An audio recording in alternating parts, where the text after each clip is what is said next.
All right, we have gone live. I'm also, if you're cool with it, I'm going to record this on my end. I always have a backup. So let's go ahead and get that started as well. Now, once I get the notification on my end, we'll actually kick this thing off. So just give it a second here. We are live. Like, I know people can probably see us right now, but all right, there it is. My hair. Yeah, they can see it. Yeah, there we go. All right, great. We're live now, and I just got the notification too. All right, everybody, thank you so much for tuning in to this live debate, if that's what you want to call it, live debate / discussion.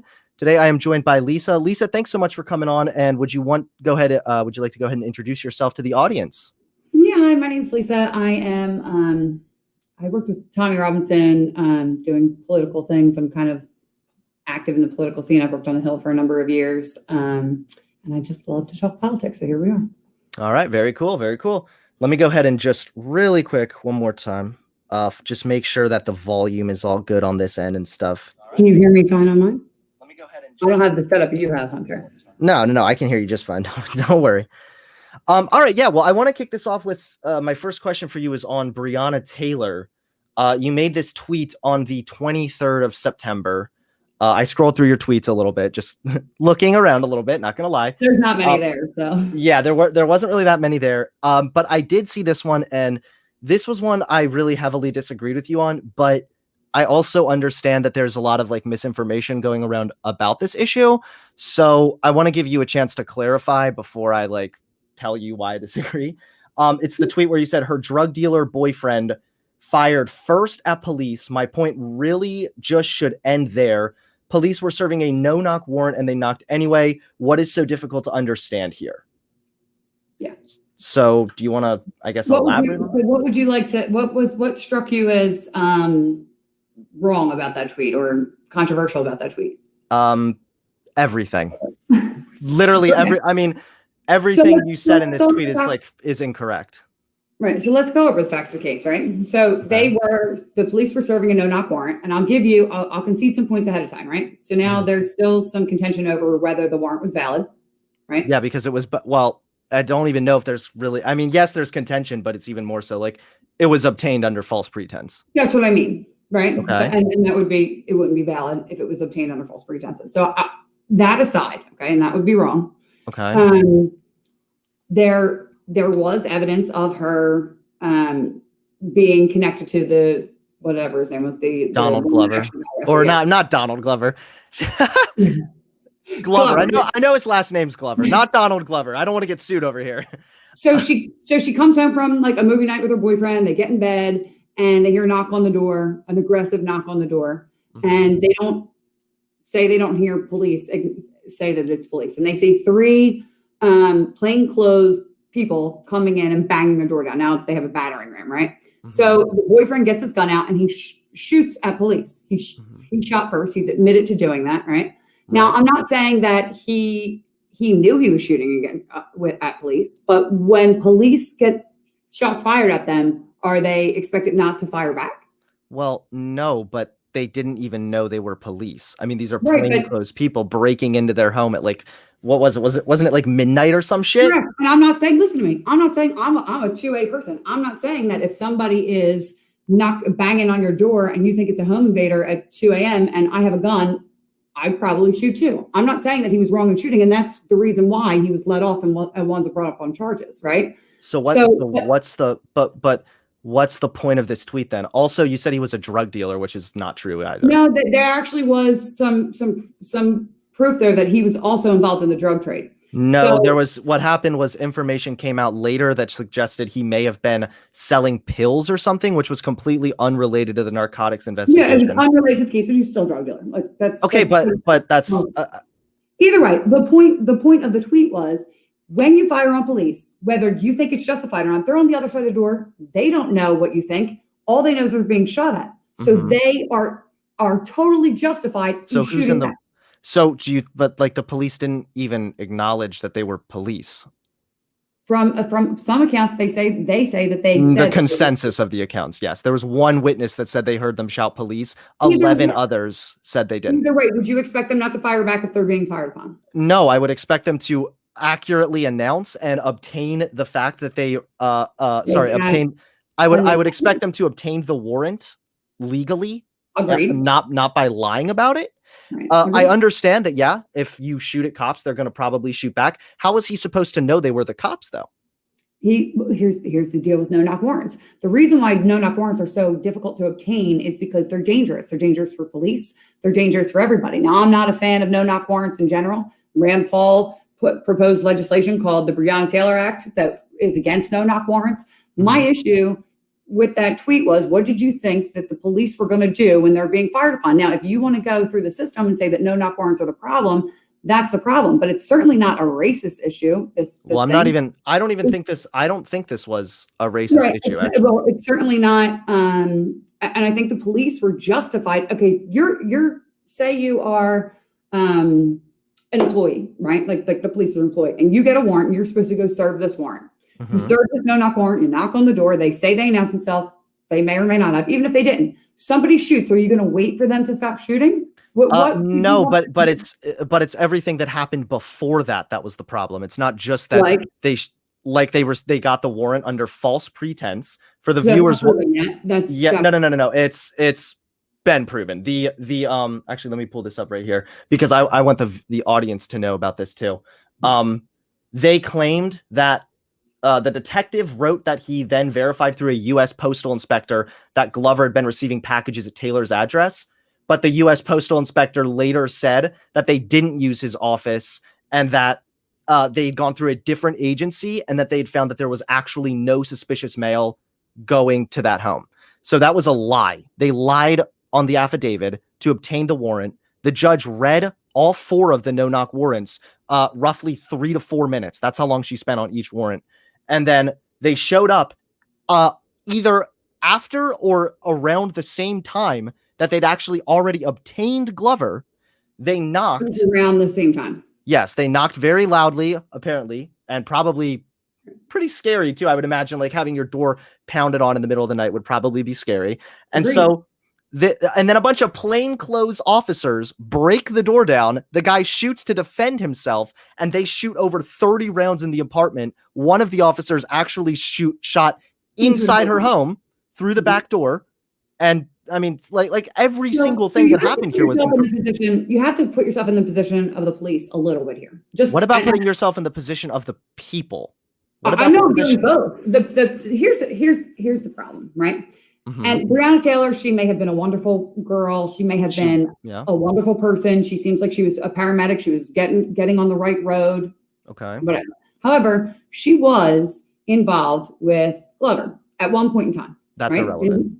That doesn't matter. It's actually not irrelevant. No, it doesn't. That literally doesn't fucking matter in this situation, and I'll explain why. Does. No, it might matter for when they're obtaining the warrant, but as far as her death, it's irrelevant. How is it irrelevant? Because she could be she could be like a murderer, and it is not the police's job to be the judge, jurors, and the executioner. Okay, it's the police's job to obtain. Execute her. You're acting like they intentionally executed her. They were being fired upon in a high pressure situation. The police are going to fire back to save their lives. They have to go home with their kids. They're executing a warrant. They were told to execute. And her boyfriend has to, like, he had to protect himself too. So why are you defending just the cops? Like, you acknowledge that there was a lot of issues here. No, I'm certainly not saying that he didn't have a right to defend himself. I said I would have done the same thing if I was in his situation. However, when you fire upon police or you're in an environment where you're put in that position, and she was only put in that position because of her interaction with the actual main, who she hadn't actually had any interaction with like several months prior to their. I don't think it was several months. I think it was it was like 2 or 3. Yeah. Okay, 2. That's not several. So anyway, okay, a couple months, whatever. A couple months, right? But that doesn't mean that there wasn't reason for them to search her home too.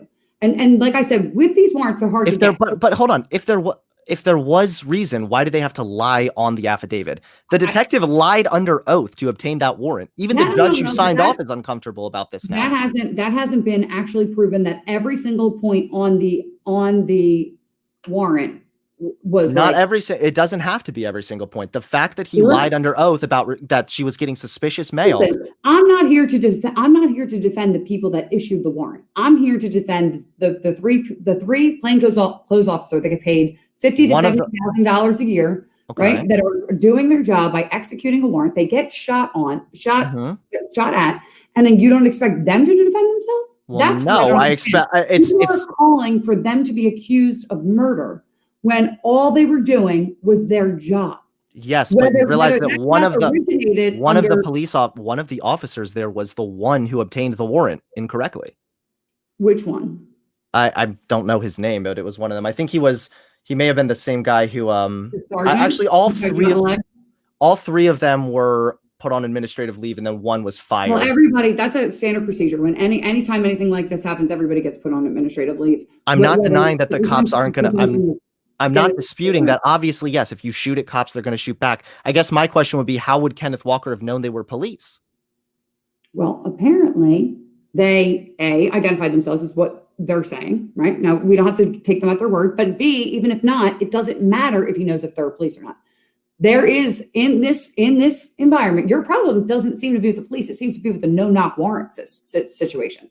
Like that is the entire situation. The fact that they obtained this warrant on false pretense, and then the fact that I wouldn't argue with you that that's a problem, but to say that these officers should be trumped up on charges of murder, I didn't even say that. Well, I literally didn't even say that. What I want to try to get to the bottom of why it seems like you are trying to make excuses on behalf of the police. By writing, first of all, by writing the boyfriend off as a drug dealer, that's factually incorrect. He literally doesn't have a criminal record. So if you, we have people don't have criminal records, don't make them not drug. Yeah. So wait. Okay. First of all, yeah, that's true. But if we're gonna argue that because the police said that they knocked or that they announced themselves, I'm sorry, that's good enough, and then we're gonna go ahead he doesn't have a criminal record. It's innocent until proven guilty, at least in my book. I don't know if it's the same for you, but the fact that it is. But the fact that you're first of all, you're lying by saying he's a drug dealer. That's just factually incorrect. There was evidence that he was selling prescription medicine. But that wasn't, but no, but that was irrelevant. Like the cops didn't even know that at the time. The cops didn't know that at the time. Here's the old saying: when you lie down with dogs, you get fleas. Okay? You're going to be a good person, as good as you are, and you put yourself in situations where you hang out with people or you isn't that guilt by people. Hold on. There is consequences to those actions, whether justified, whether they're tragic, whether they're whatever, they still exist, those consequences. And so what do you think the likelihood of dating or having dated a drug dealer, how much do you think that increases your chances of being shot by police? I would say I don't think it should increase your no. I don't think that should increase your chances at all. I don't think it should. I think that's guilt by association. That's guilt by association. No. I'm saying you put yourself in that position. If I get into a car with a drug dealer, right? A known drug dealer, a car. I'm getting into a car with a drug dealer. And then I know he's a drug dealer. The police know he's a drug dealer. And then some shootout happens later and I inadvertently get shot. That's my fault for being in that car with that drug dealer. No, that's just wrong. That's completely wrong. She was first of all, even if she did date the guy. Yeah. Which I can acknowledge that probably wasn't the smartest decision. However, she had been trying to actually distance herself from that guy for a long time. Glover even admitted that she had no involvement with the drugs. What you're saying right now is actually really dangerous. You're suggesting that if somebody dates a criminal or if somebody associates with a criminal, that they are then justified in being murdered. No, I'm saying you increase. I never said that it's justified. I said you increase your odds. So be careful with how you're using my words. I agree that it may increase your odds, but that's okay. But so do you acknowledge then that what happened with Breonna Taylor was wrong? Behavior matters is what I'm saying. Your decision making and your behavior matters. And I agree. Not for anything. Over time, certain things that she did in her life led her to that situation. Whether it was, I'm not saying that what happened to her wasn't awful or tragic or anything. But you're saying it was her fault. No. But that's literally what you are saying. No, that's not what I'm saying. I'm saying that there are things that contribute to the situation that you're in. I'm not saying it's completely her fault. I think that it's pretty crappy that it was a no-knock warrant. I'm not a fan of those. I just told you that, right? But you can't when things are so nuanced, you can't boil it down to just one factor. And you have to put into consideration that the police, this is a tragedy. It's not a murder. It's not a homicide. It's not a manslaughter case. It is a tragedy. The police were doing their job with what they thought was a situation that required. Except for the one detective who lied in order to obtain the no-knock warrant. So he's a bad person. So he should be in trouble for lying on the affidavit, and then maybe he should be charged with her murder. However, they haven't proven that yet.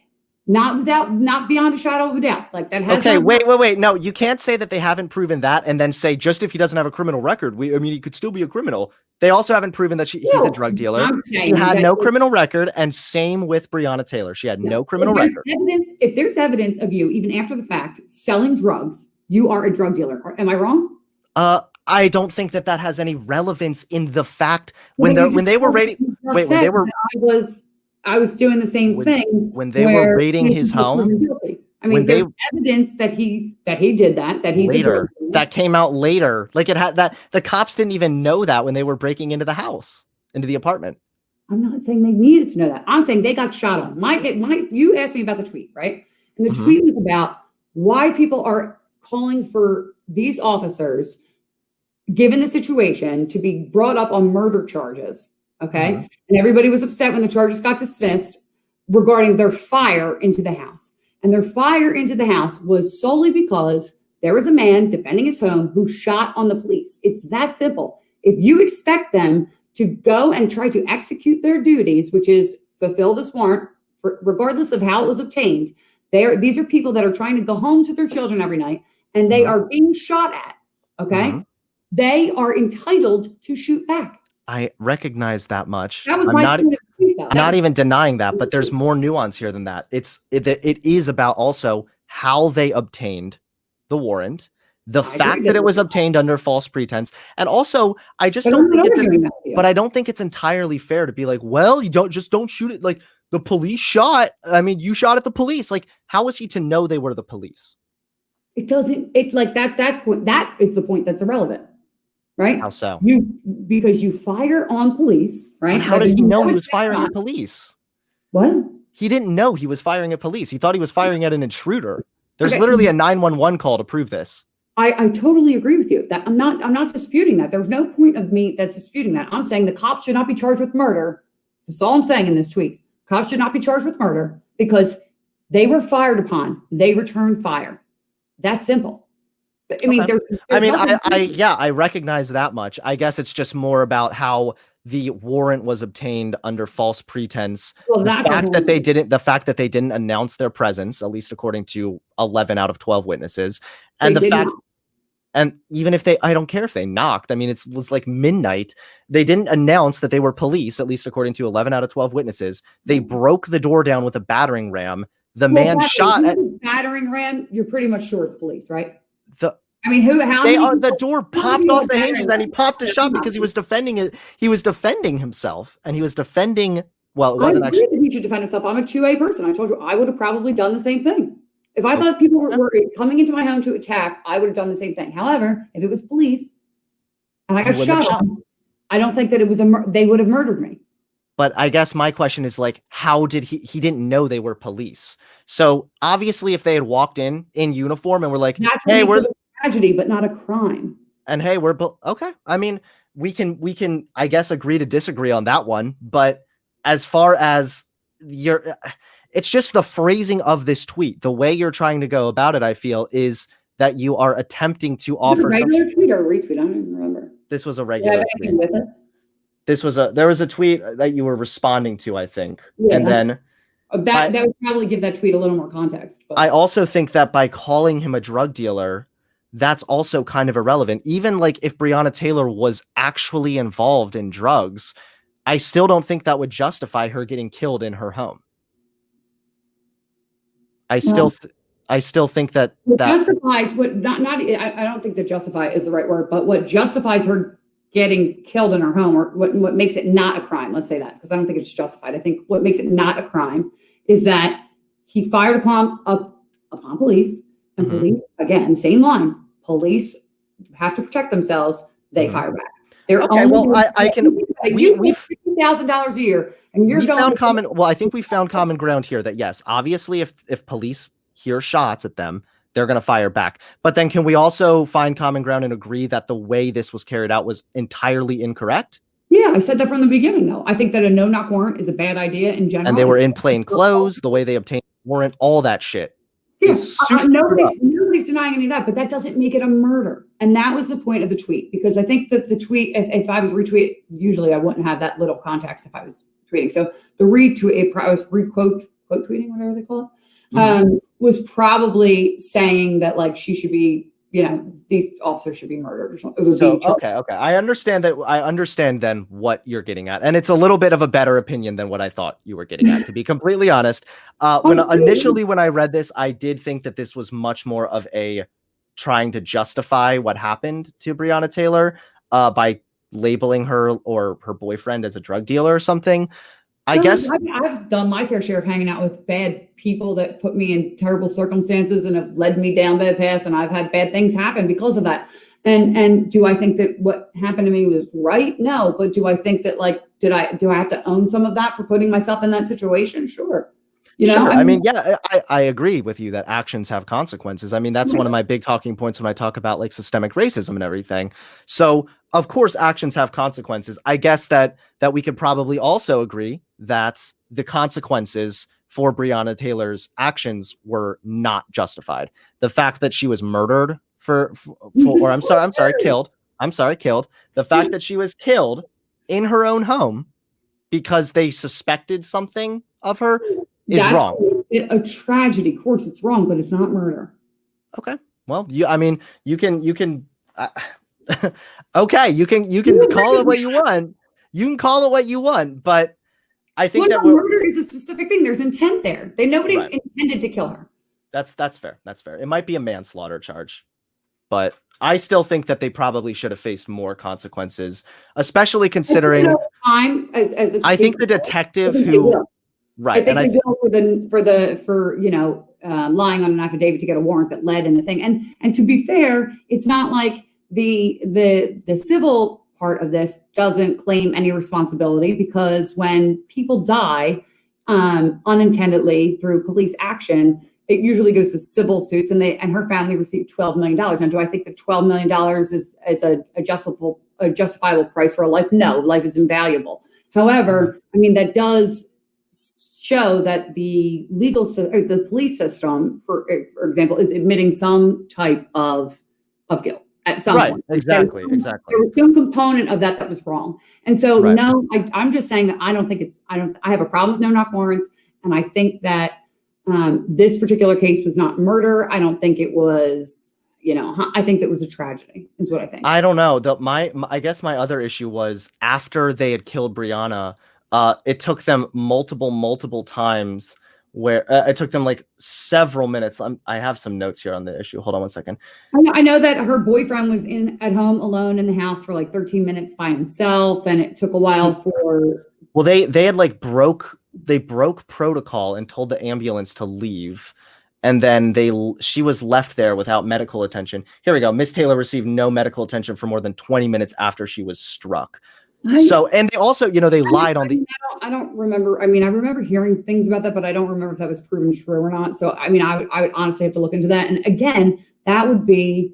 I think that it could constitute maybe not murder, because it requires intent, but it could possibly fall under a manslaughter charge because, excuse me, the fact that vehicular manslaughter, it's not intentional, but reckless endangerment kind of thing. Yeah, I think that's the charge that they should face then.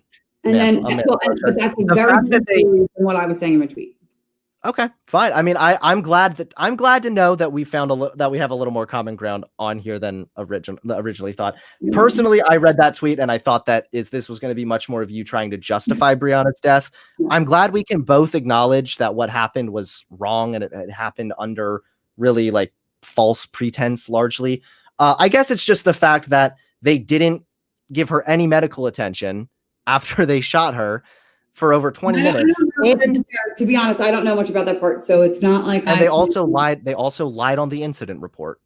After they had killed her, they listed her injuries as none, even though she'd been shot multiple times, and they indicated that officers had not forced their way into the apartment. So I think that's a little shady too. I think that lying under any circumstances is a bad and wrong thing, and I think that if you lie, you should be punished for that. I mean, and especially when it has tragic outcomes. So could possibly be a manslaughter charge then? I would have to look at it more, but yeah, to see the lying afterwards is more of like a cover up kind of thing, right? So that would be after the fact. The lying to obtain warrant like that could hold some very serious charges. I mean, to lie on a sworn affidavit, especially in a situation like this, you could face jail for that too. I mean, I'm not saying that people didn't do anything wrong in this case. The whole thing is a mess. But to call it murder, I just, and that was what that tweet was about. Is like, I don't get what the point is here. Like, it's black and white to me, you know, like they did not murder this woman. Yeah. Okay. Well, I mean, I appreciate the clarification here. That's all. I'm, like I said, I'm glad to know we have a little more common ground on this issue than I initially thought. So that does make me really happy. I said, where are we going next? Where do you want to go next? Well, you were talking about systemic racism. Systemic racism. Yeah. See, a lot of the times I think that when these, hold on one second. I'm looking at, I'm looking on my chat here to see what people are saying here. Is anyone want to address what anything, guys? If you run into crossfire, you're dumb. I would agree with that person, but she didn't run into crossfire. Okay. Yeah, I think that a lot of the times the reason stuff like this is met with such severe backlash is, and granted, I don't actually think the Breonna Taylor thing was rooted in racism at all. I think that it was police being sloppy and lying on some shit. And like we already talked about, it was a whole fucking mess. Right. But I don't think that was like motivated by racism. But the reason these incidents where black people are killed by police receive so much backlash, like with George Floyd and everything, is usually because it's indicative of an underlying problem. And it's the fact that black people are disproportionately killed by police. Because this is the problem with this is the availability heuristic, right? Like the odds of getting bit by a shark, but when people see a shark attack on the news, they think it's more likely to happen, right? But if you look at the statistics and the numbers of unarmed people in general are declining year after year. So in 2015, I think it was 32 to I don't remember. I don't have it in front of me. Hold on a second. Oh yeah, 38 to 32. So 38 unarmed black men were fatally shot, and 32 unarmed white men were fatally shot. That was 2015. And then in 2019, it was 9 unarmed black men and 19 unarmed white men.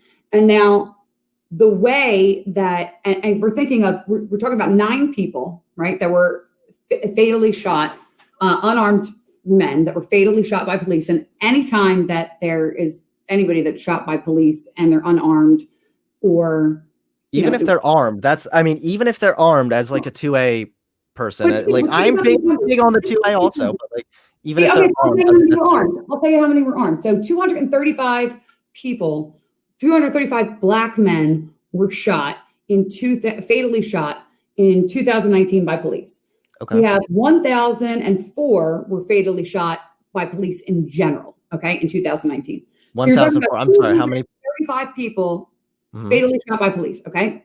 Nobody thinks that the police should be fatally shooting people. Okay. Well, it's not just about that. It's the likelihood. It's the fact that blacks are more likely to be shot by police as well. Where they're wrong is that they're contributing race as the main element of what causes this discrepancy. Okay. It's not, and let's talk about too that the fact that 9 people, okay, isn't like this genocidal campaign to get rid of black people. Right? Yeah, but I'm not saying that, and I don't think that's what a lot of what is on Black Lives Matter websites and people in the thing that people are like. I remember watching a video recently where a woman was mad that a guy called the police on these 2 kids stealing from CVS, and she's like, "You're handing them over to police because he was stealing in your store. Don't you understand that that's like a death wish for them? They're hunting down black people and killing them in the streets, and now because of course that's dumb.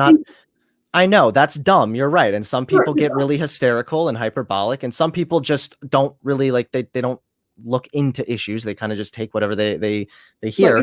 I'm acknowledging that. I would have to look into the stats of how many blacks were killed entirely and how many were justified or whatnot. But it's not just about how many. Shot only the justified or unjustified. They fatally shot 235 out of 30 million black people.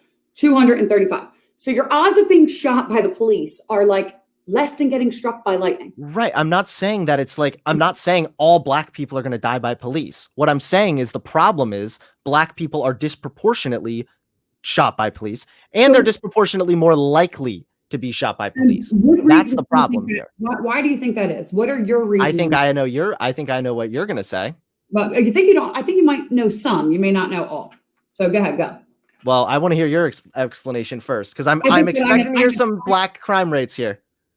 Okay, right. No, it's not black crime rates. Ready? We have frequency, right? So the more likely police interact with violent criminals, the more likely they are to get shot. Mm-hmm. Okay, so frequency is 1. Location is 2. When you look at when police are in high crime areas, okay, they're more likely to fatally shoot people. The third one is behavior. So suspect behavior upon interacting with the police is another.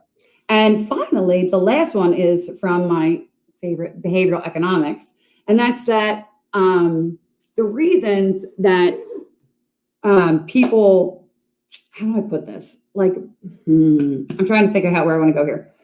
The reason that you can attribute a lot of behavior, a lot of high crime attitudes and things like that is really explained by scarcity of resources, right? And how your brain operates under stress.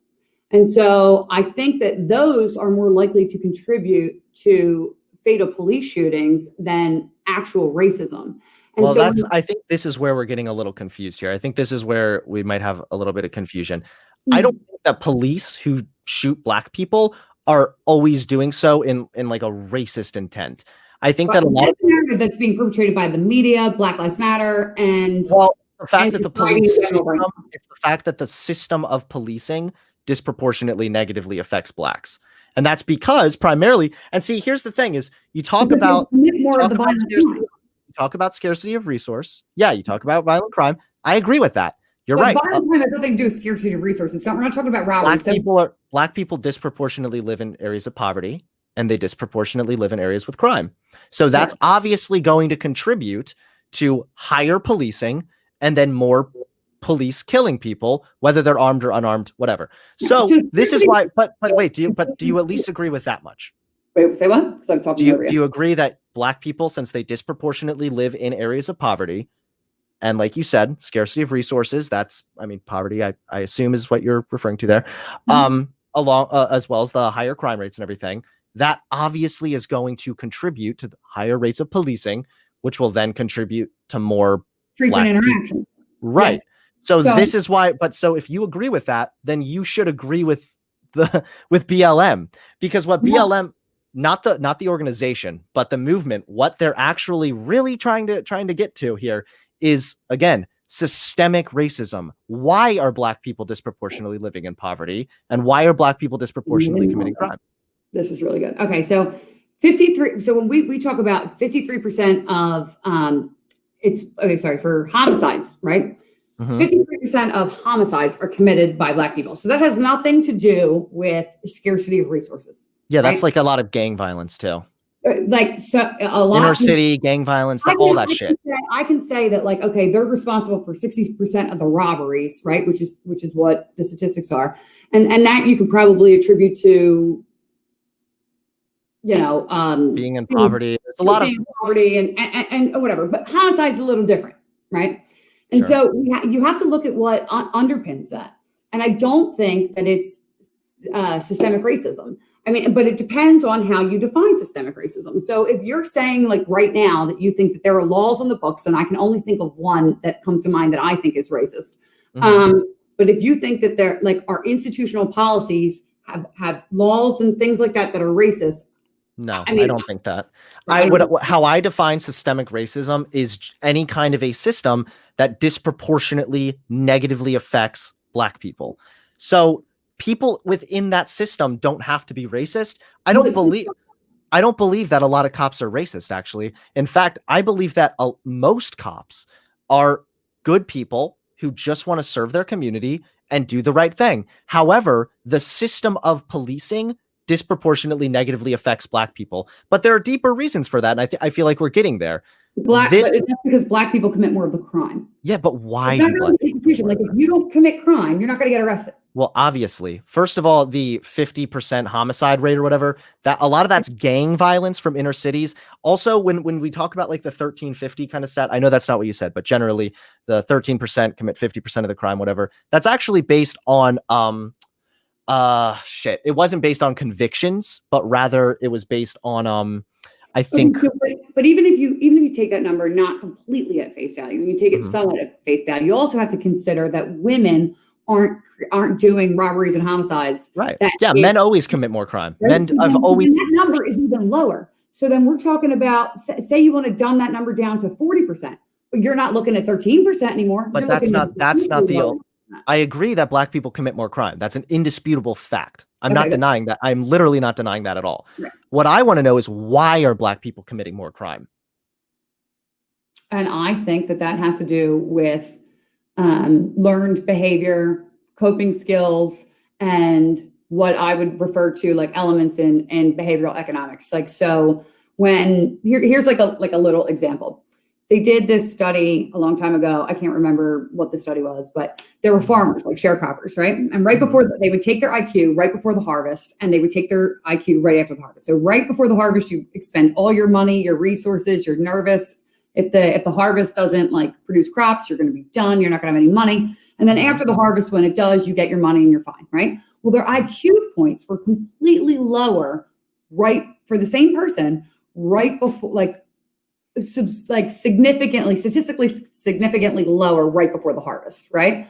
And that's because they had scarcity of resources and stress. And I think that people make different decisions and they have like this, fast thinking, different type of cognitive function when you're under stress. And I think that there's a lot of people that are living in these poverty areas that are living under stress. And I think I think that contributes to bad decision making. I think that poor coping skills do. And I don't think that like throwing money at the problem or reparations or anything like that is going to help the situation. There was another study done where they took kids in low income neighborhoods and they gave some money, like a substantial amount of money. They gave another group a substantial amount of money in cognitive behavioral therapy, to learn like coping skills. And they gave another one, I think it was just cognitive behavioral therapy. Well, anybody who had the cognitive behavioral therapy was far better off like 10 years down the road than the people that they gave the initial sum of money to. So, sure. I mean, a lot of this stuff you're saying right now, I agree with you. Like, I agree also that throwing money at the problem doesn't solve it. I mean, that's been demonstrated several times with like low income schools. They've received like shit ton of funding and it hasn't really helped. But but here's the thing: is it's deeper than that though, because it's not just that Black people commit more crime and that Black people live in poverty. All that we are like is obvious, like that's established. But I'm trying to get to the root of the problem, and that is why are Black people in poverty? Why are Black people? I think that, well, I don't think they are. I know why they are. And the reason is what's that? Because people are racist? Nope, not at all. Mainly because of racist policies of the past. Policies that, although have been erased from the books, are still having severe negative consequences on the Black community today. A good example of that is, have you heard of the term redlining?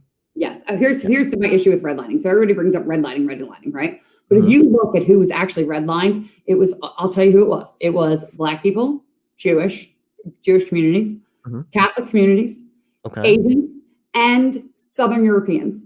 They were all redlined, all of them. I mean, if that's true or not, I know that the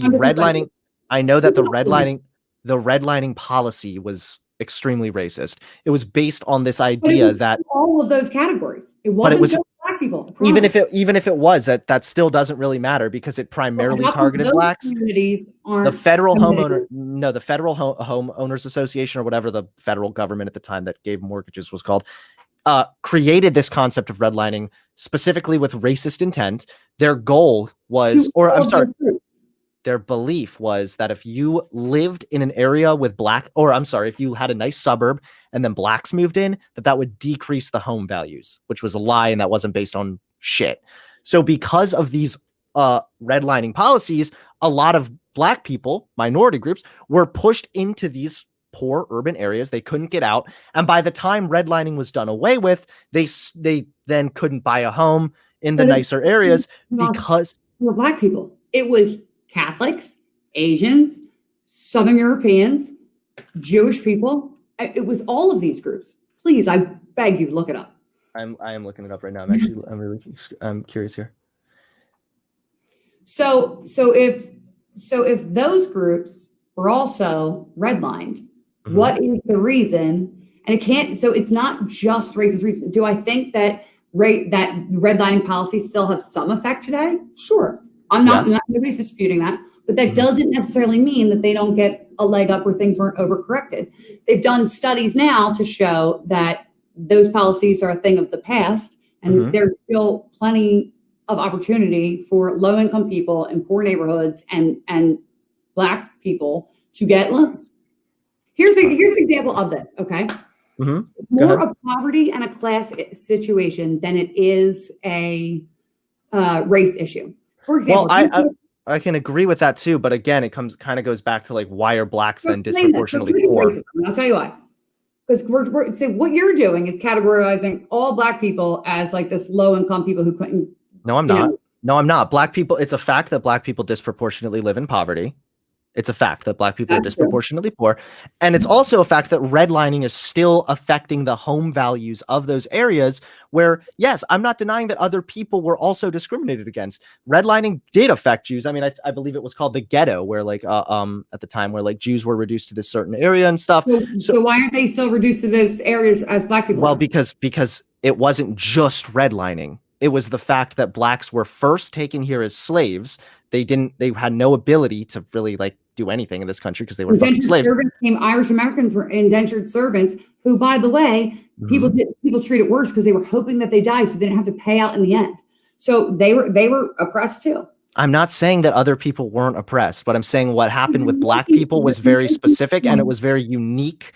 And the fact that they were taken first as slaves, and then there was Jim Crow laws, and then there was redlining, all of these have effect still today. And this is why we're seeing Blacks disproportionately living in poverty. Jewish people, thankfully, were able to flee and get out and move out to the suburbs or whatever. Some people are able, and Black people are able to do it too. Like there are plenty of Black people that are also successful.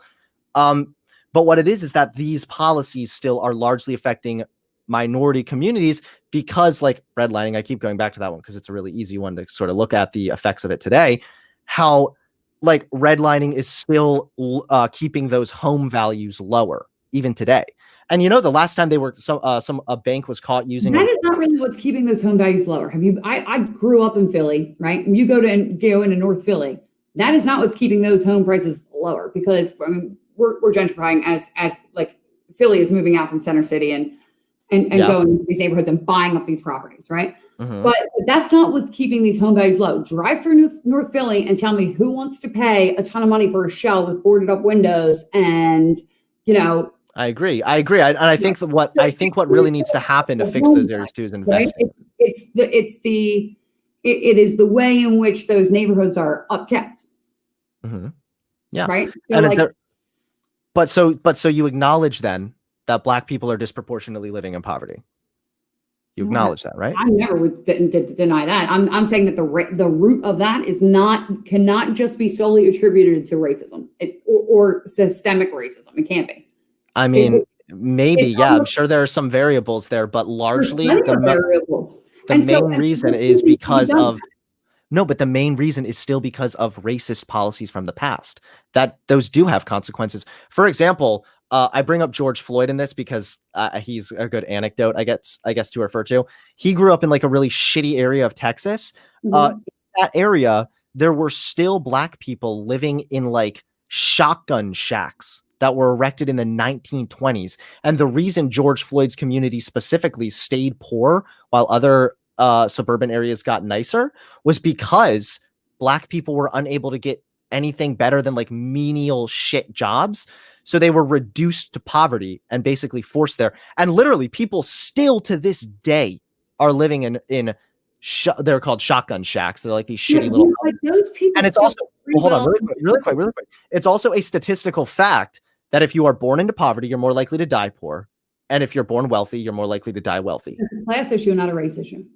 Regardless, So, Black people disproportionately are living in poverty due to historical racist policies. So, and so that's why we're still seeing generations of Black people that are still stuck in this area. No, you just said it was a class issue, and we can prove that it was a class issue in that, okay, say white women, right? White women and Black women who grow up in a wealthy, right? Wealthy environment, or like, middle to whatever. There's no disparity in income, right? Or like wealth. There's none. When you control for growing up wealthy, there's no disparity between white women and Black women. However, when you control for the same measure, right? So Black men grow up in wealthy homes, white men grow in wealthy homes. They're disproportionately lower paid, lower income, and have less generational wealth, right? What is the reason for that? It's not racism, because it doesn't happen to the Black women. It's choices, right? It's behavior. I think I'm a little Black behavior matters. White behavior matters. I agree with all of this. I'm not sure I completely understand what you were getting at there. So what my point is that it's not all about. It's like, I feel like the Black Lives Matter, the movement, as you were calling it, who is fighting against systemic racism, is misguided. And they'd be much better off served if they were saying, okay, these are issues that are affecting the Black community that we need to address, such as coping skills, learning how to, a lot of the problem too, they have like these payday loans, and they've done experiments on payday loans, and how that people are just so trying to get out of debt so bad that they get these payday loans because they want to feed their kids, but the interest there is much higher, right? And so instead of getting bad money management, and that's payday loans, right? So but hold on, if I could really quickly interject. More about the statements than it is about systemic racism. Well, no, I'm not. I was gonna say, like, why do you think Black people have poor management of their money? Probably because they weren't taught how to manage their money correctly, right? And there's also reasons for that. Like my brother is 32 years old and wasn't taught how to manage his money correctly. We had to teach him at 30. I mean, like, they're not teaching finance in class, right? That comes from parents. And I wish they would. Yeah, exactly. So, but these are ongoing issues, and I recognize that obviously, yes, Black choices also matter. I agree with that. I agree that actions have consequences, just like our racist policies of the past still have consequences today. However, you have to I'm not saying that they don't contribute. That would be misguided of me to say that they don't contribute. I say that they're not the sole factor, and they're not even the largest contributing factor. But they are, because it's also, why are Black people making poorer decisions? They're making poor decisions because they aren't in school districts that can help them. And this is the only racist policy that I said that I told you I believe in. I believe that there's one racist policy on the books, and that there is not school vouchers for children and school choice, because that is being able to pick the school that you can go to, and having parents pick getting them out of these poverty-ridden schools. They can take a voucher and go to whatever school they want. And that is the only racist policy that I can see that's on the books, and it's perpetrated by the left. So okay, I mean, the left. I'm not over here defending either side, really. That's the only that the education is key. Coping skills and management of finances and things like that, and honestly, culture too. I mean, when it's cool to like listen to songs about shooting people up and post pictures on your Instagram with guns and all that kind of stuff. And I'm not saying that this is a Black thing. I'm saying that this is like a Black culture thing. But why do you think Black people have that culture? Like, all of this can be traced back to the but no, this can be traced back. All of this can be traced back to the situation that America put Black people in. Stop. People yes, they can. You're telling me that people can't look around as an adult. Okay, I don't care if you had no education, right? You have no education at all, right? You grew up in those shacks you were talking about, right? Yeah. You're telling me that you think that it's better to go shoot people and run drugs than it is to try to work hard and get a job. You think that's a really good one. That's great. That's a good question, actually. Why do you think Black people want to go sell drugs more? Because it's easy. Because it's the easy way out. Right. Because And it looks do you think glamorous. do you think it has something to do with these minority urban areas? Morality. Hold on. Do you think it has something to do with these urban minority areas that have an adversarial relationship with the police, perhaps falling into this, perhaps taking an illegal avenue? When you live in an urban area where there's very limited opportunity, maybe you're like, there's a lot of single moms. Your mom's probably fucking at work. You're killing your kids and your friends by selling them drugs. There's a morality component to that. Wait. I know, but there's also but why are they selling drugs? Why are they selling drugs? Because they want to make money, right? Because the gangs that are selling things you can do to make money. You could do what that one guy did and go to freaking Costco and get some freaking oh God. I know you can. But here's my question. If it's so easy, why are more black people not doing it? What? If it's so easy, why are more black people not doing it? Because their culture, right? Mhm. Like what is cool to them. And I Mhm. don't know how that ever happened. There was no moms and dads saying, hey, it's not a good idea to shoot people. It's not a good idea to sell cocaine to little kids. It's not okay to like hang out in the street corners and beat your friends. Like, no, it's cool to go and study. Like, that's like why people like in the black community, like Ben Carson, right, got laughed at by his friends and his peers for having a briefcase and wanting to read books. Well, I can agree that, listen, I'm not denying that black people can succeed. I'm not denying that at all. There are plenty I'm of not denying that they can succeed either. I'm saying what's lifted up as cool in their society, right? Asian people who. But why is it cool? Are doing it cool for them to be smart. Do you realize the reason that it is perceived as cool, or is why so many black people end up getting into like drugs or illegal avenues, is because when you're living in these urban areas and there's not a lot of opportunity in those urban areas, there's not a lot of opportunities. The gangs bringing in drugs are the ones who are bringing in money as well. It's fucked up. I mean, that's another discussion too about like the drug war and how that needs to end and all that shit. But the fact of the matter is, when you live in these areas that are limited, very limited opportunity, and you're in a community that has an adversarial relationship with police, you're much more susceptible to fall into criminal avenues, especially if you feel especially if you feel like you have no other option. If you feel like no, I didn't say that. I said if you feel that you have no other option, because it's true that those urban areas have much more limited opportunity than in other areas or nicer suburb areas, for sure. Do you think that they feel that that's their only choice, or that's the easiest choice? I don't know. But even if it is the easiest choice, don't you think it would be a problem that would be the easiest choice in the urban areas? I could probably make more money selling drugs than doing what I do now, right? But that's the wrong choice. I recognize that, but sometimes there aren't too many other options. I'm not denying that there are some. There are certainly some, but I think I think you're being a little naive here about what it's actually like to fucking grow up in like this in a poor urban area where you have very limited opportunity. My best friend in the whole world, her father was, and it's anecdotal, but I'll let you know because I would help her and go to stuff, right? Her father became a cocaine addict when she was very young and left her mother with 3 kids, and her mother was working.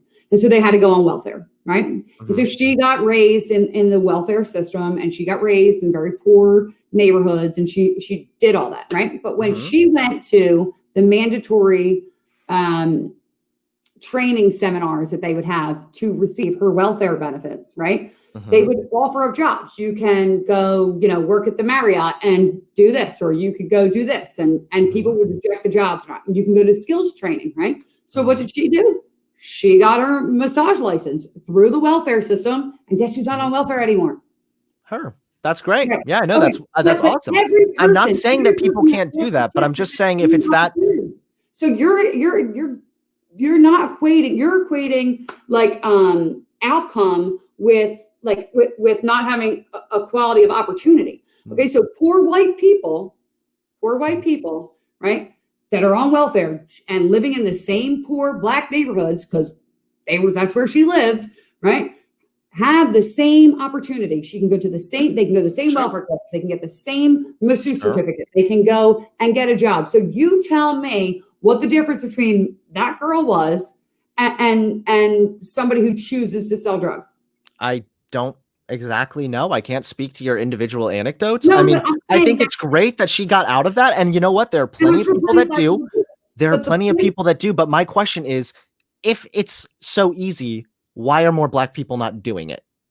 That Are is black it. people It has stupid? nothing to Like, do or with is there? leadership. It has to do with will. It has to do with desire. It has to do with morality. It has to do with a whole bunch of But other don't things. you acknowledge that Racism is most people are a product of their environment? You acknowledge that, right? So if you're born into a poor area where you see, and I acknowledge also, yes, that in black areas, the drugs and everything, that is a part of a very harmful part of the culture, where that is kind of glorified and taught that that's cool and being a gangster is cool. But it's deeper than that. It's about why are there gangs to begin with in that area? Why do minority communities what? bad decisions. I mean, it all comes down to. But why are they making bad decisions? I don't know. Maybe there's no God in the house. You know what I mean? Well, Like, I okay. don't know. Why do you think they're making bad decisions? Like, I think that probably they a have lack of education. a poor culture. I mean, no, because you have Asian Americans right now. Asians, and I'm going to do a lot of Philadelphia anecdotes because that's where I'm from, right? So, like right now, Philadelphia, the Asian population are in these same poor communities with these same like black kids, right? And Asians are getting they're writing articles about all the time. They're getting beat up. They're getting harassed in school. They're like they are getting really attacked all the time, right? Okay. But they're not coming up with the same outcomes. Why not? Are people? Why? I don't know. Give me a reason, right? And it's not racism. Well, Racism. well, there's probably there. I know that well, I don't actually know this, but I'm assuming that perhaps they're taught better money management. Perhaps they're taught better ideas and better But ways to how would succeed. that be if you're a product of your environment and you're growing up in those same neighborhoods? And Well, let me ask you this, because let's say that a black person in the poor area wants to go out and get a job, right? And they don't want to take an illegal avenue. They want to go out and get a job and do it the right way. Surely you've also seen the study about how black names get rejected on the resumes. 16-year-old study that I don't know if it was 16-year-old study. It was a massive study, and it was actually very that's what year it substantial. was. 2004. Okay, cool. Right. I mean, So yeah. so you don't think that things have changed in 16 years? I mean, we didn't elect a black president. We don't have like. Is there okay? Don't say that we're not racist because we had a black president. That's bullshit. I'm just saying, if the majority of people, do you think that the majority of people in this country are racist? Yes or no? Now, as maybe 16 years ago, there might be a little more. Do you think that they are now? No. Okay. So then now that study was done in 2004. So if you look at that study that was done in 2004, we've obviously changed since 2004. We've made some. I can give you some more updated ones if you'd like. There's a lot more updated studies too, just about overall discrimination that black people face, whether it's in our criminal justice system, whether it's from police. You just told me the majority of the people aren't racist. And you just said the police again. Philadelphia study done by the DOJ. Majority of people don't have to be racist for black people to still be disproportionately negatively affected by certain systems. You know, the welfare state, that negatively disproportionately affects black people. I would probably not making the right decisions on the welfare state. I would call that systemic racism if it's disproportionately negatively affecting blacks. They have the same opportunity to get out of poverty. They have all these things available. They don't have the same opportunity. Black people do. Again, they don't have the choice. They don't. I mean, there's literally the study I just brought up. If they want to go out and get a job, if they have a black sounding name, they're more likely to get rejected. 16 years ago. Yes. If there's new data if there's new data to contradict that, I would be very happy to see it. However, the age of a study does not invalidate that study. And based on what we have with that study, and people have changed in 2016 and people are racist. So, okay, I'll give you a newer study. You realize, hold on. You're missing the point here again. Systemic racism doesn't mean that the people are racist. Okay. It's a system that disproportionately negatively affects blacks. So what I would label as that's contradictory to your point about the hiring system, because people are looking at resumes and saying Jamal versus Greg, right? And you're saying they're going to pull that. That's individual choices for racism. That's not a system problem. That's an individual hiring manager. Sure. Well, yes. Hold on. You asked me. No, I didn't. First of all, you asked me if I think the majority of the country is racist, in which I said no. That does not mean that people do not have racial biases. And this study, they took the same exact resumes. They put a black name on it and a white name on it, and the black names were far more likely to get rejected than the white names. In 2004. I don't see why that matters. Like, yes, whether it was 2004 or not. Because every single year people get better, and cultural norms shift, and they shift over time. And now the cultural norms are, if you're racist, you're an asshole. It is what it is. Okay. And so hardly anybody's doing that now. I got discriminated against because I was white living in Philly working at the Marriott. Listen, I can tell you all about it. My point in this is that this is not the way. Individual people are not racist. Are there lingering effects from old things? I'm not going to deny that. Sure, they're still there. But that is not the main component to why the African American community disproportionately commits crime, and has disproportional wealth. That is not the reason. It's decision making. Okay, so disproportionate wealth, that's another good one to look at. Do you really think that's based on decisions? Like, you realize that Black people, since they were unable to buy homes in like these nice suburban areas, they were before the 60s here. They're not. Yes. That's not a case No. It doesn't matter. If I know it happened back in the 60s, that's still negatively affecting Blacks today. I'm explaining why. The fact that they were unable to buy houses in these nice suburb areas, white people were sending their children to college using the equity they were making from these nice homes. Okay, so that was a major part that Black people were left out of. You're going to see that reflected. You're going to see that reflected when Black people are unable to accumulate generational wealth. There's a massive lack of generational wealth within the Black community. I 100% agree. But a lot of that, again, is down to choices. But why are they making bad choices? Like, it's not just like, this is like what it always boils down to every time. Cause it's always like, oh, well, usually everyone's racist. That's literally not what I'm saying. No, that's not what I'm saying. Systemic racism is, because you're saying there are no policies now that are saying that they're racist, right? There are no policies on the books that say Black people bad, white people good. Of course not. No, but we're still dealing with the consequences of the policies that did say that at one point in the past. And there is still systemic or institutional racism, I guess, if you want to call it that. That would mean that the institutions are currently racist. Systemic racism, as I've defined, is a system that disproportionately negatively affects Black people. Criminal justice system is another great example. Black people are more likely to get the death sentence. Black people are more likely to get longer prison sentences compared to white people who commit the exact same crime.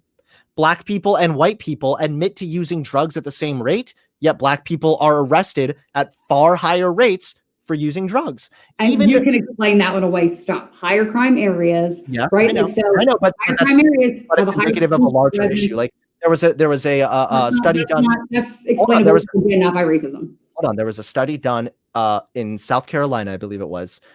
They analyzed over 4 million traffic stops, despite the fact that white people were far more likely to have drugs in their car or with them or whatever.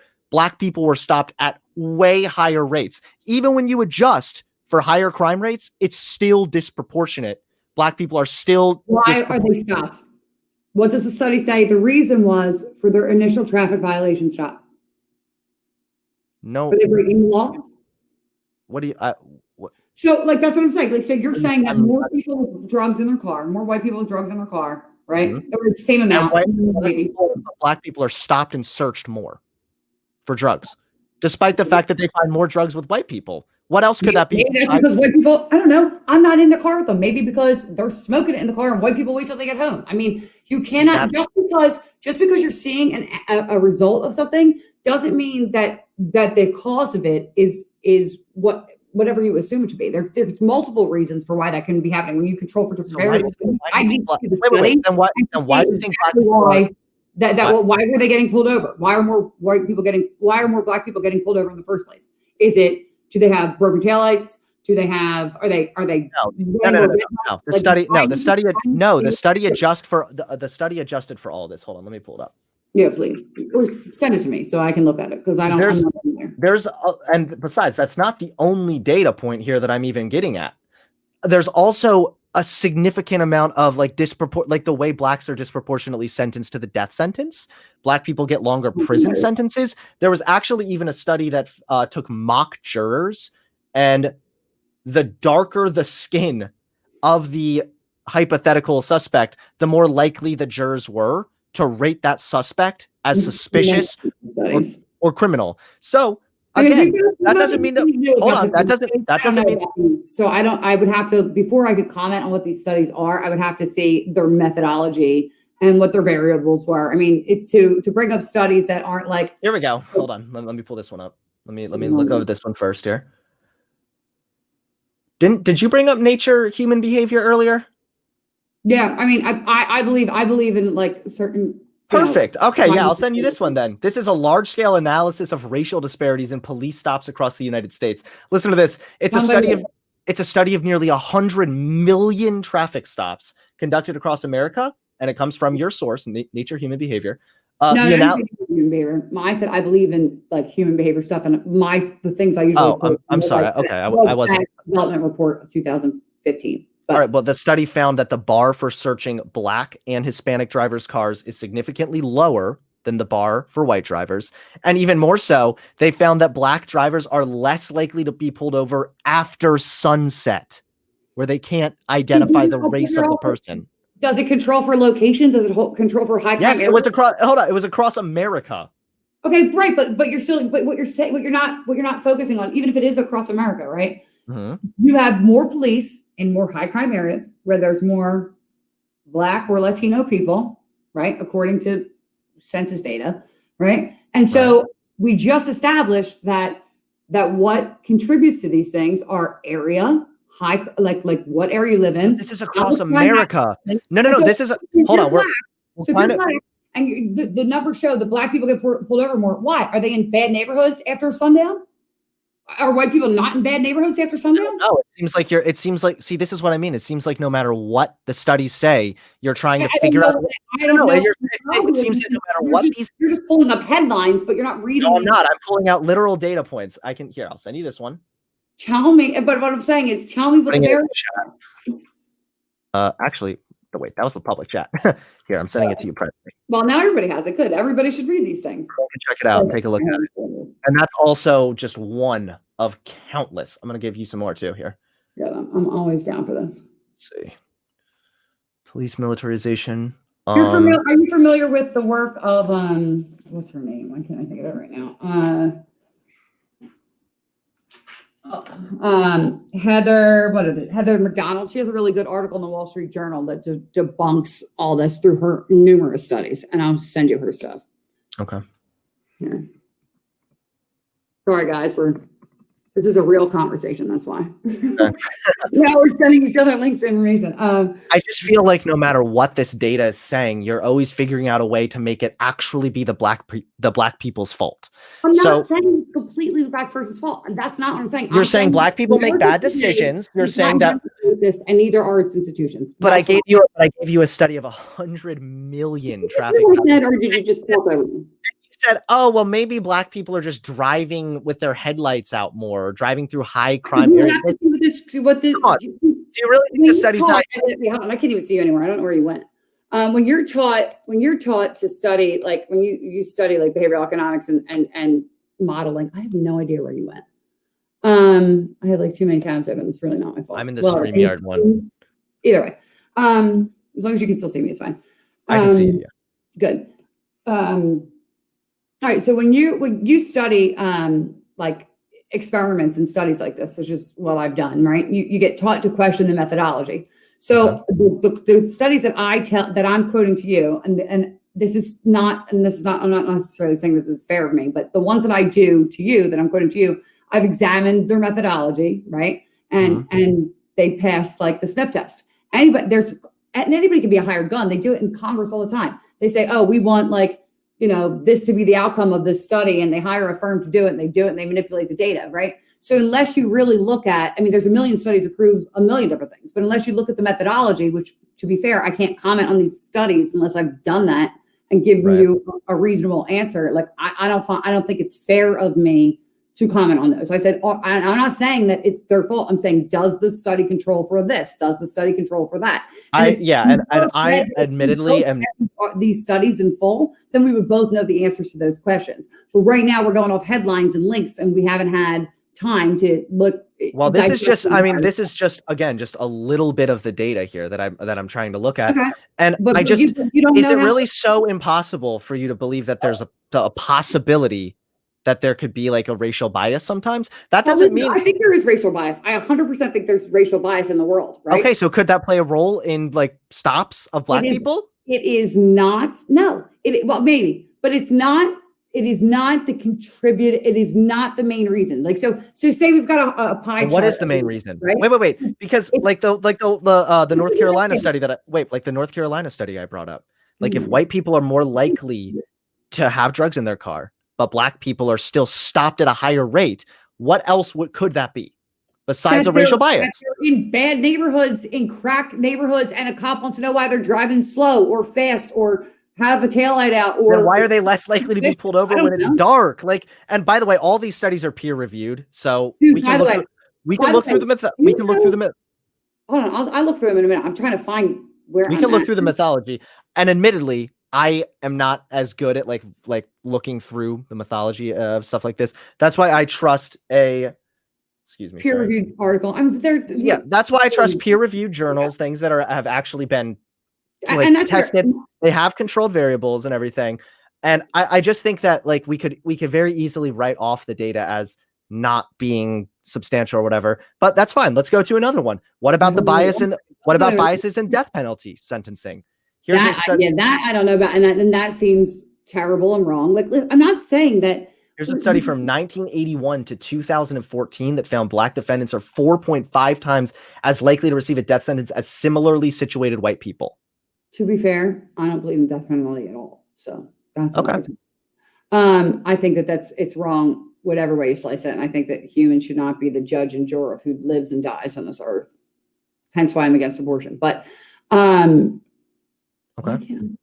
I mean, this study even says that race was by far the most influential statistical factor.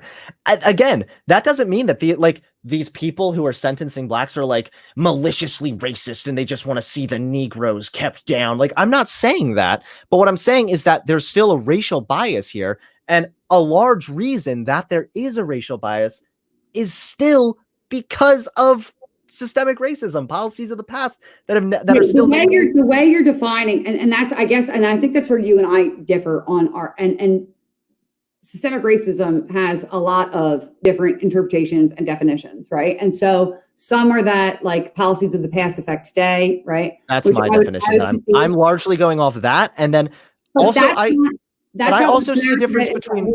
They're saying that white people do not like Black people, and because of that, they hold them down. That is who's saying this? Who? What do you mean who's saying this? Have you Whose narrative? Oh, please go out into DC, where I'm at right now, and watch these Black Lives Matter protests come up and scream in people's face how they're terrible human beings for being white. Okay, hold on. I mean, of course there's gonna be crazy fucking people that go out and yell stupid shit and say racist things against white people. Of course. But these are white people that are saying it. They're white people that are saying it.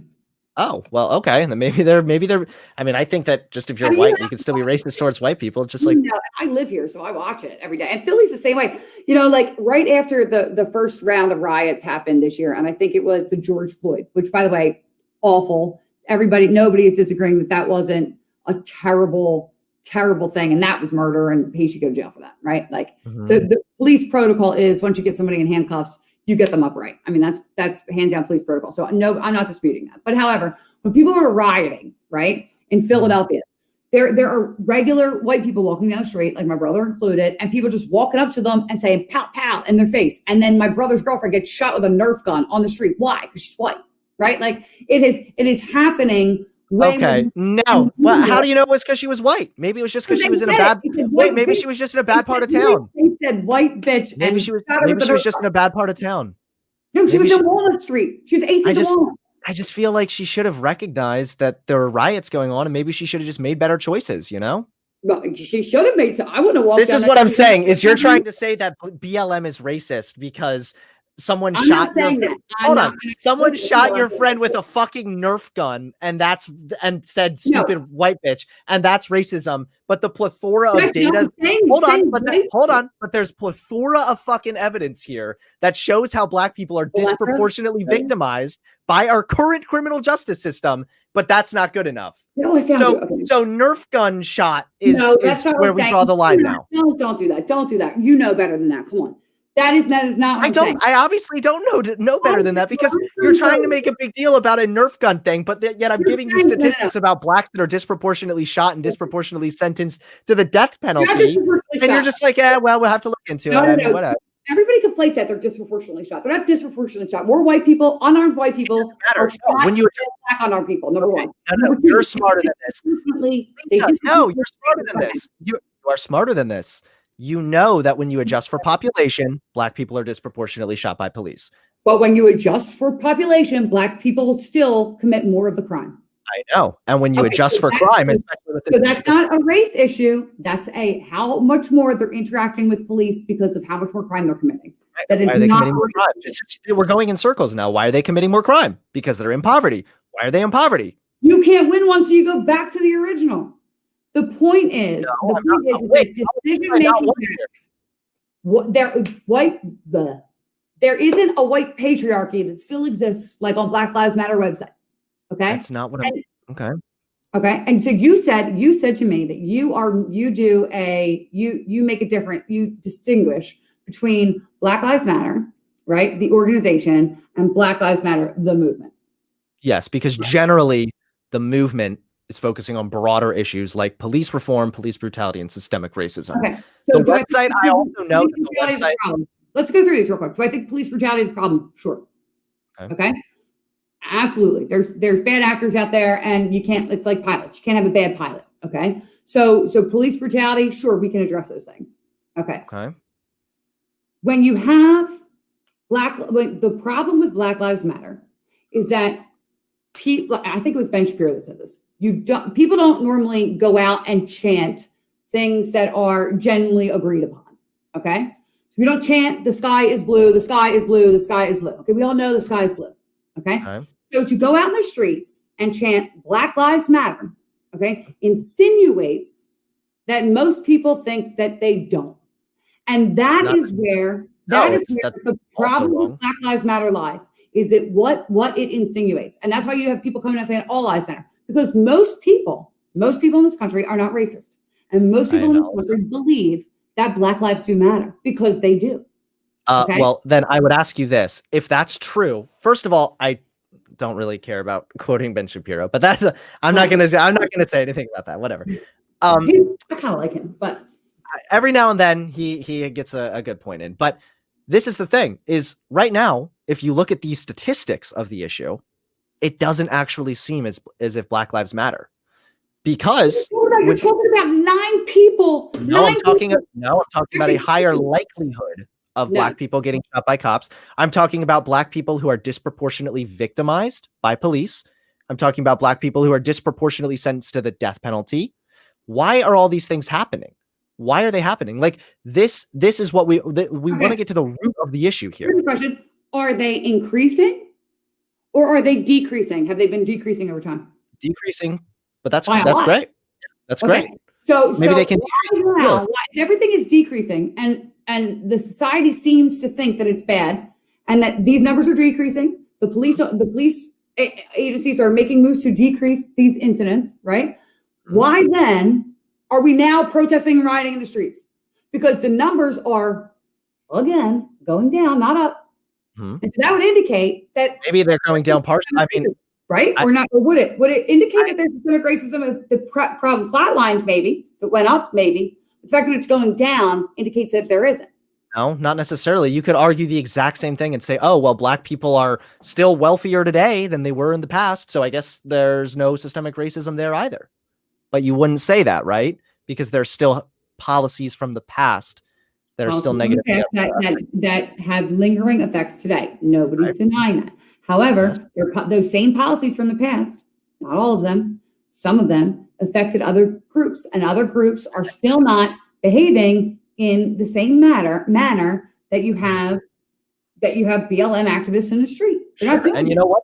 They're also like, I'm sure you can find evidence too of how those policies have negatively affected other minority groups as well. I'm not even denying that also. But I guess I'd have to ask you then is, why are Black people then not making better decisions? Like, this is kind of what it always comes down to, is it comes down to me, you know, it comes down to me, but you're going to laugh at me for this, I guess. But like, I think that there is, and I'm not saying like Black fathers not in the home, because you can prove that there still kind of are Black fathers in the home, and that like just because they're not married or whatever, but like Black fathers in the home helps, right? Two people having, like, America in general is losing its morality. We've gone away from like God and things like that. We've decided now that the government is our God and our guide for morality. That is what is happening, right? Like, and that's why people are getting so entrenched in their political identity, is because that's like your moral compass now. It's like, who do you live by, the left or the right?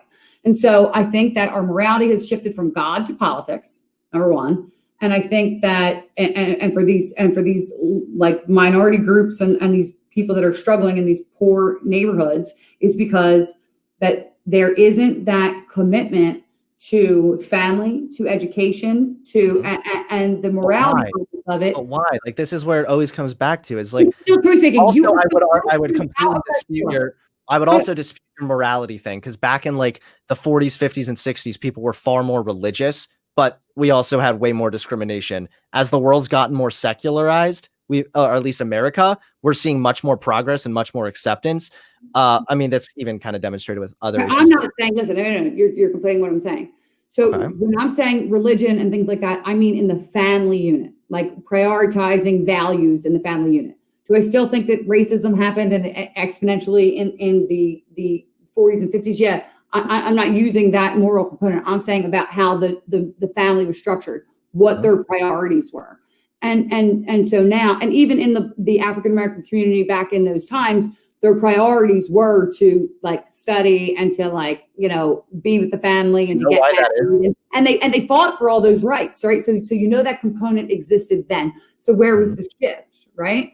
Where was the shift? I'd say it probably came in like the 60s, and everybody was losing their minds in like the Black Panther movement. It wasn't just them, it was everybody. You know what I mean? But then that led down a different path. Maybe the war on drugs and what all that. Now we have the 1994 crime bill that has disproportionately affected Black people. That, you know, Trump. Systemic racism. No. There's a difference, and I think that it's. I hate to say this. I think that you're thinking that systemic means like it happened a long time ago. There's three components of systemic racism. It's institutional, right? Past things, and culture. If like you look up the definition of that of systematic racism, and so we've already established. You and I basically agree that no institutions actually have it here, like laws on the books, and it's punishable if you're found to be committing a racist act, or you're a police officer that is doing something that is with racist intent. You're going to be punished for it, right? That is on the books. Like, it's illegal for that, right? And cultural norms will tell you that we don't accept that. So for cultural norms to be gone and for institutional things to be gone, the only thing left is this past thing that has happened, as tragic or as terrible as it may be. Everybody has had, since the dawn of time, has had bad things happen in the past. We've had gladiator slaves and Ottoman Empire. No, but this is what we keep coming back to. Everybody has struggled. Everybody struggled at one point or another, but for some reason, Black people still aren't moving up. Why is that? Maybe they're just stupid. Choices. The Jewish people decided they're going to study their butts off, and they're not, and they're going to do whatever they need to do. The Irish immigrants decided that they were going to do what they needed to do because they were persecuted heavily, right? The Japanese were put in internment camps. They work their ass off too. It's choices. Okay. Well, the Japanese were put in internment camps for not. We've been doing this now. It was a long time, but it wasn't decades of slavery and then oppression and then Jim Crow and then slavery and oppression of almost every ethnic group since the beginning. Right. So then why are Black people not getting out of it when other groups are? Again, choices and morality, culture, choices, morality. But don't you realize that you're suggesting then that Black people are making worse choices and that Black people are less moral? Like, that's the only they're option. overwhelmingly less moral. But I think that people that go decide to sell drugs and bring and say that, yep, that's a cool lifestyle and it's cool to have guns and cool to call women hoes or whatever and listen to the crap music. I refuse to listen to. Rap is pretty good. All right. Don't start dissing on rap. Biggie's good. Biggie, like old stuff. But like when we were talking about like, well, he did some host stuff too. But like when you're like, dude, when you're disparaging women, when that's the culture, right? Like you listen to all these songs, like even Cardi B's doing it to herself. But the point is that when this is what you idealize, right? Mm-hmm. What do you think that if that's what you idealize, what do you think that your life is going to look like? Like where are your priorities? I'm literally not even denying this. It's deeper. It's like, why is that their culture? I feel we've probably gone over this enough. And I would also just really quickly like to address what you said earlier about institutional racism. I still think that there is institutional racism as well in our criminal justice system. I think that that's definitely a racist institution, even if it's not intentional, because it is like blacks are disproportionately sentenced to the death penalty. They get longer sentences, all that shit. I think that that's something that needs to be addressed. I'll do that for you, I promise. All right. And then I will also say that I just like things can become illegal, but that doesn't stop people from doing those things. I guess I would just ask you, Lisa, cultural norms have to be implemented before the laws come into play.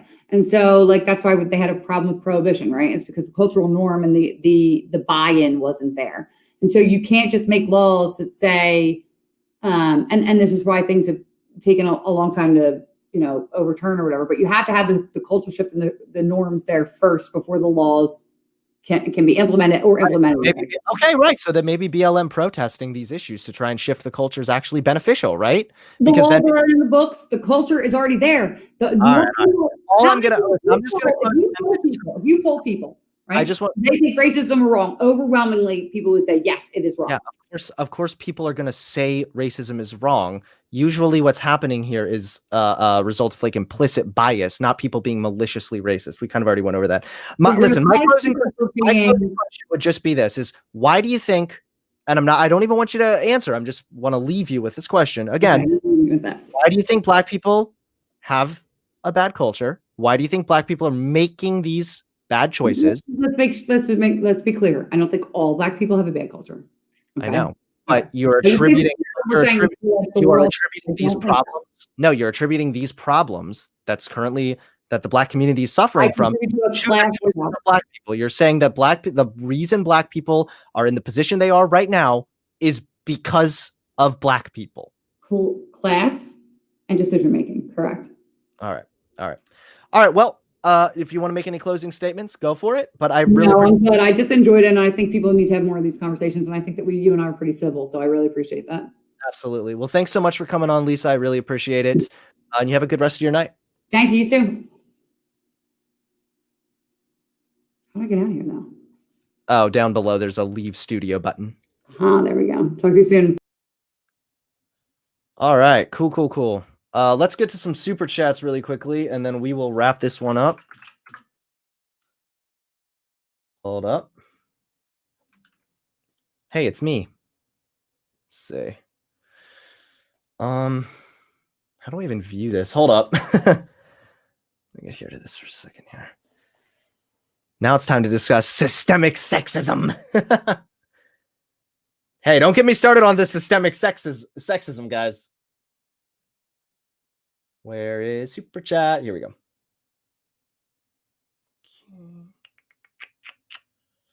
See all. Okay. Well, we only got a couple donations today, but that's fine. Yeah, there was still a lot of stuff I wish we could have talked about. I just kind of wish that, I don't know, it started going in a circle near the end there, but it's okay. It happens. Complex Easy, thank you for the $5 donation. Police don't have extra rights. Don't treat them different. Okay. Teresa B, thank you for the $5. It's like this. The idea that BLM has is good, but the execution of what the movement does is perceived as bad by people. Enjoy your videos, Hunter. Yeah, and also a lot of that's because like the media does sensationalize things, of course. Like obviously, if you see, I'm sorry, like the media, of course, is going to say, hey, look, guys, a riot, a flipped car, burning buildings. Like that's far more interesting than a peaceful protest. But again, we can't look at it based on anecdotes or the extremes of one side. We have to look at it from a statistical sense and and yes, I will crack my voice again, on a statistical sense, the majority of the BLM protests have been peaceful. Another well-established fact. Carissa texted me. Carissa Avalone. Wow. $3 donation says, I love you. Wow. Well, Carissa Avalone, usually I'm against the concept of talking to fans, but hit me up. Layman, thanks for the $2. I love you more than Carissa loves you. Since you didn't follow that with no homo, I am going to block you. Complex. Oh, wait, you donated again. Complex Easy. Thank you for the $5. Jonathan Price supported the police and lived in a low crime area. He was shot and killed by police trying to break up a fight. Magic Turtle. Wow. $20 donation. Thank you so much. Really appreciate it. Love you, Hunter. Haha. Well, thank you. I appreciate the donation. Jonathan YU, thanks for the $5. There are a ton of Asian communities in horrible socioeconomic situations, and in these communities, you see the same level of drugs and violence. Yeah, by the way, did you know if more, if you look at like white people that live in these poor areas, they actually commit more crime than the blacks in the areas. That's a good one to bring up because people, they try to always, attribute it to, well, the far right tries to attribute that shit to like genes or whatever. Layman followed up with no homo. Okay, cool.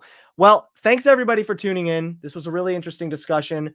I'm going to be having another discussion with somebody tomorrow. And then, I'm going to work on getting more debates scheduled here too. So if anyone is interested in having a conversation with me, if you want to talk about some shit, let me know. It'd be very fun. So yeah, thanks everyone for watching, and I'll see you all soon. Peace out.